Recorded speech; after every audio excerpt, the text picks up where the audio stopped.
Well, it seems like every day we hear of news stories of violence against women. I mean, you may not believe what happens in our own communities, but this does happen. It does, but a group of men in the area are saying they won't stand for this kind of behavior, and our next guests are helping to make that possible. Sure. Welcome from the Men Against Domestic Violence Action Coalition, Bobby Brumfield, Charlie Vendetti, and Brad Ekwerekwu. Thanks for coming in, guys. Good to see you. Thanks, guys. This is one of those, you guys have taken this issue and you're trying to put this front and center. It's one of those things that doesn't always get addressed. Can you talk about the prevalence of domestic violence in this community here? I don't know who wants to take that one. Bob, you want to take that, or Charlie? Yeah, in the Omaha area, unfortunately, we average probably over 350 cases per month of domestic per month. Oh, yeah, when wow. you figure the number of course, women that are victimized, 85% of those are women victims, and the remaining men.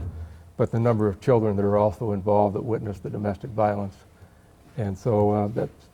Our feeling is if we can address these children and men of all ages, that we could have an impact on curbing domestic violence. Now, how long has MADVAC been around, and how did this all get started? Well, we started probably about 2 years ago. Me and Charlie worked together years ago, and we crossed paths. We decided to sit down and figure out what we can do to get more men involved.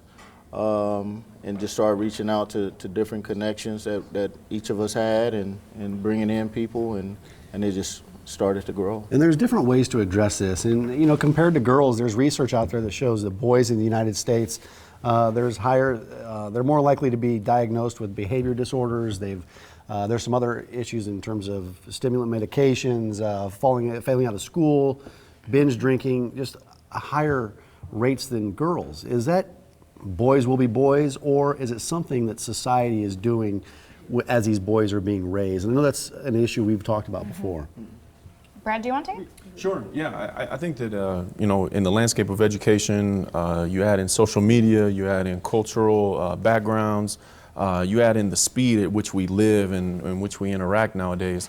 All of these things need to be talked about. So it's truly bringing an awareness.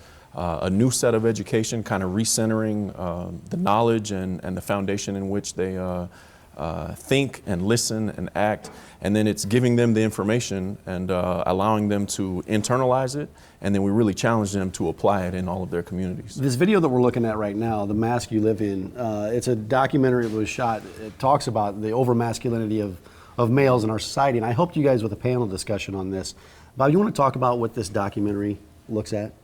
Well, it focuses on building that healthy masculinity versus that toxic masculinity. And there's so many challenges for young men and women coming up now. There's so many avenues to focus on that toxic side of it versus that healthy side. So we have to actively push the healthy side so that we can make that more mainstream, make that more common knowledge, rather than a lot of the stuff they're seeing on television, hearing in music. It starts at a young age. It starts at a very young age. So we focus on that 4th grade and up. The curriculum that you guys have designed, you speak to different groups. How do you address some of these topics in this curriculum series? Brad did an excellent job developing our curriculum, so Brad, you want to take that? Yeah, sure. You obviously modify it to the groups that you're talking to. You know, a 4th grade presentation is different from a college group, let's say a fraternity or something like that, but it's truly all around the same ideas. You know, you talk about what healthy masculinity is, you talk about what violence against women and girls is, and we work to define those things. Again, it's not our definitions, but it's what we're hearing from you know, the current times and ages, and then we inject some of that literature and some of those base research methods and findings to be able to build them up. And like I said, they need to be able to have those tools in their pockets to not only help control and lead themselves, but when they see something in the community, they need to be able to be active and you know, some of that bystander intervention type stuff in there to be able to make a change. Yeah. So if someone watching out there who wants to get involved, maybe wants to help out by volunteering, how do they get a hold of you? Well, we work with the WCA, so that's the best starting point. We also have a Facebook page. They can find us on Facebook under Men Against Domestic Violence Action Coalition. We're on Twitter.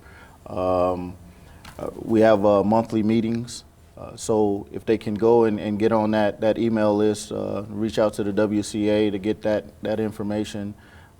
Come to a meeting, find out what we're about, find out how you can use your expertise or your passions to kind of take us in a different direction. It's an important issue, and we didn't have a lot of time to cover all the aspects of this, but we appreciate you coming Yes, on. thank For more you information, for you all got that that you Facebook. do. Yeah, you've got that Facebook page, so Very we'll direct important. people to that Facebook page for some of the upcoming seminars. Guys, thanks for coming on. We Thanks, appreciate it. guys. Good to see you. So many